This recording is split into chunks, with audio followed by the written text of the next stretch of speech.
Nous entrons de plain-pied dans l'Uttarakhand.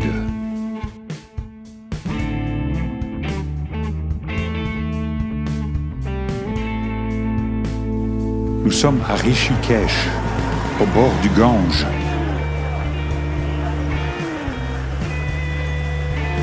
C'est une grosse ville, bien poussiéreuse, bien bruyante, comme il y en a tant en Inde.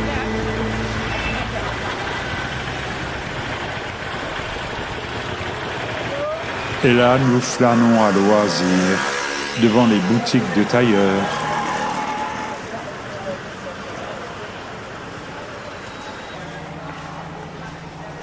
Et des temples qui sont des havres silencieux dans le bruit ambiant.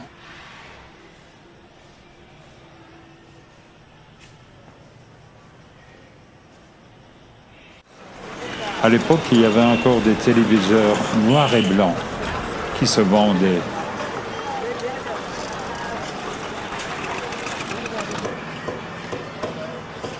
On pouvait acheter toutes sortes de beignets également. Bon appétit.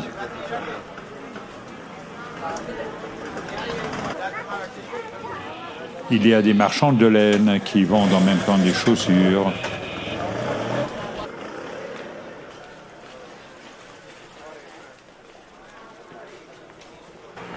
Et le choc, comme on le voit, couvre la moitié du centre-ville. Ah! Un marchand de casseroles.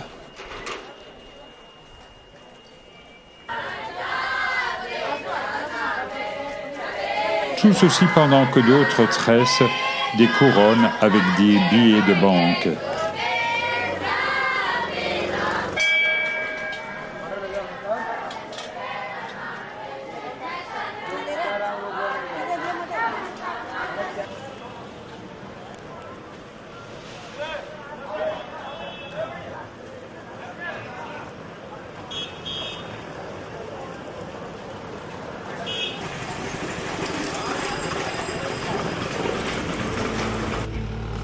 Le lendemain matin, nous commençons à remonter tout doucement les rives du Gange.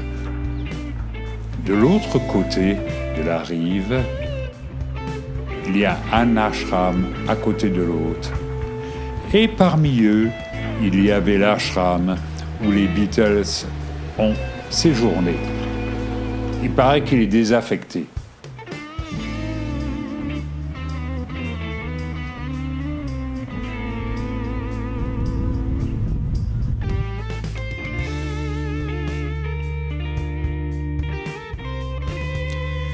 Comme la vallée de Gangotri est réservée aux hindouistes, nous projetons de remonter le Gange ou son affluent jusqu'à Josimath et peut-être plus loin si on peut. Au passage, des macaques nous regardent curieusement et avec curiosité, nous semble-t-il.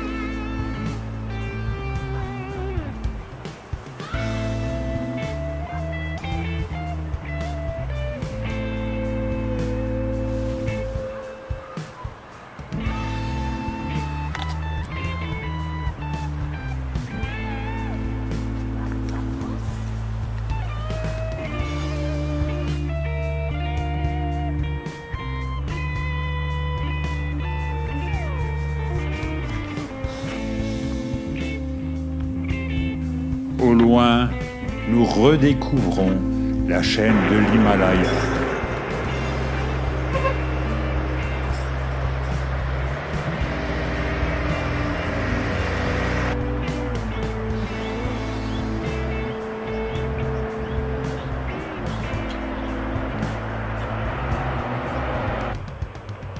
Et nous arrivons près du confluent où le Gange change de nom.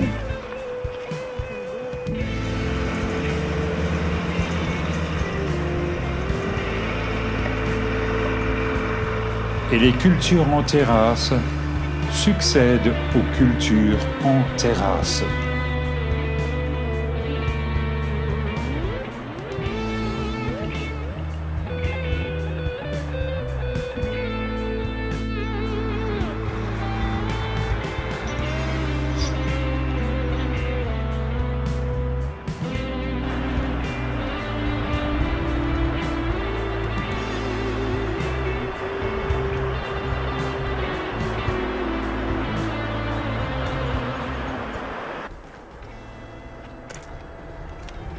Planet Manstein?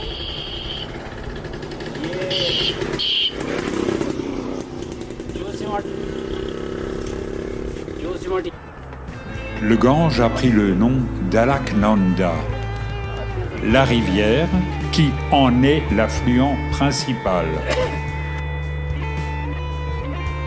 C'est là que nous arrivons à l'étape, à Josimath, à l'hôtel Dronagiri, où nous avons passé une nuit glaciale. Mais le matin arrive bientôt et nous reprenons la route.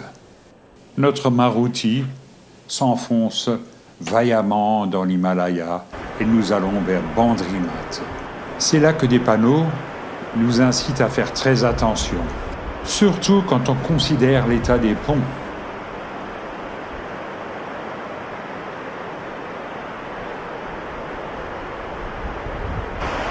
Une chute ici serait très lourde de conséquences.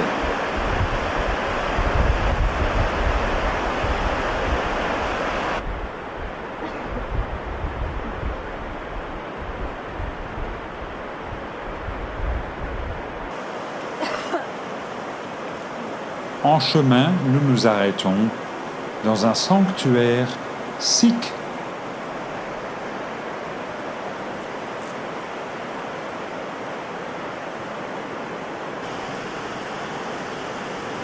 Oh, pas grand-chose à voir. Toutefois, nous traversons le pont qui bouge à chacun de nos pas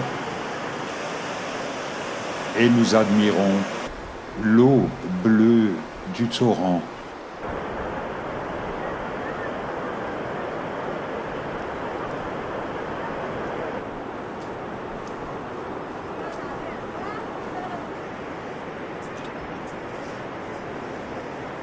Et la population est toujours étonnée de voir des Occidentaux au volant d'une Maruti. On ne se lasse pas non plus d'écouter le babil volubile de cette rivière qui saute joyeusement d'un rocher à l'autre. Il est vrai aussi que les ponts ne sont pas très engageants, mais c'est l'Inde.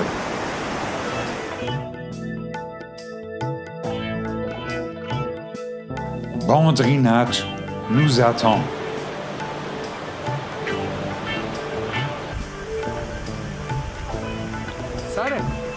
C'est une ville montagnarde qui ne vit que l'été. En hiver, elle est complètement fermée, donc elle est désertée par les commerçants et la plupart des habitants.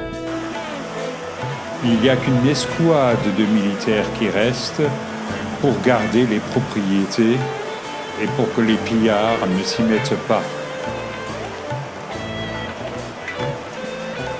J'ai pris 2 de ces militaires en autostop, donc nous sommes cordialement invités à visiter cette belle endormie.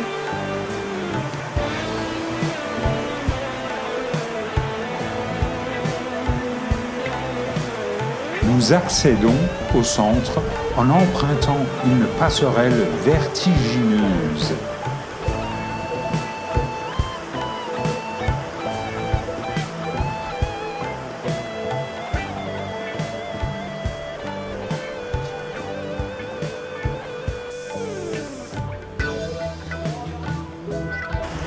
Quelques sources chaudes alimentent de petits établissements thermaux où se prélassent des militaires. Ils ont vraiment la planque, tout comme ce brave toutou. Le temple de bois polychrome de Badrinath est malheureusement fermé. Néanmoins, c'est là que les braves gardiens du lieu expliquent à Dominique comment se comporter et quels rituels observer à l'approche de ces temples hindouistes.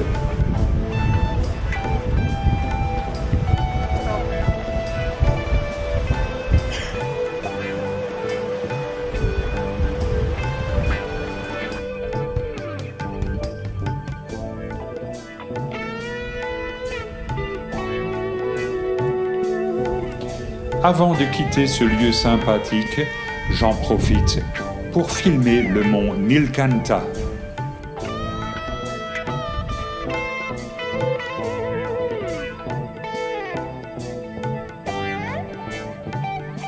Et de retour à Josimath, nous faisons une petite promenade et là, le mont Nanda Devi, qui a quand même 7816 mètres d'altitude, se révèle à nous.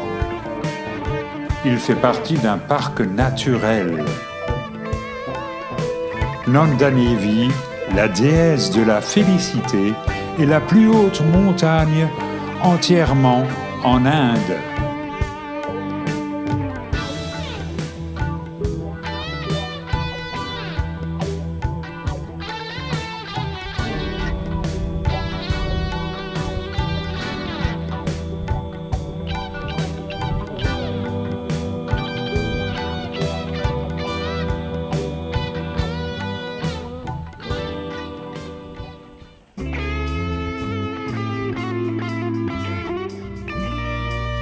Non, ce n'est pas dans la perle du Cachemire que nous nous arrêtons là. C'est Srinagar, dans l'Uttarakhand. C'est une ville-État, sans plus, où on fait des petites rencontres sympathiques.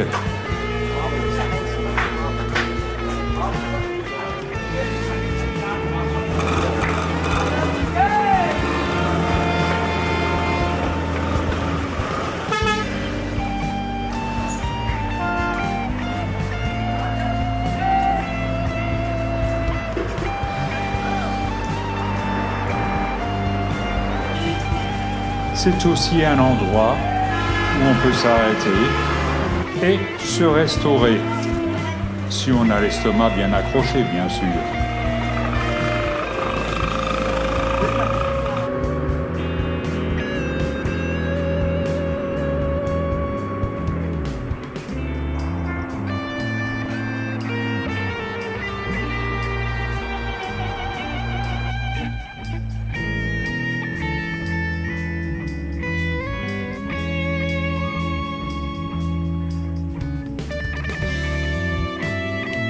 C'est aussi en empruntant la route de Kodvara que nous nous apprêtons à quitter l'Himalaya.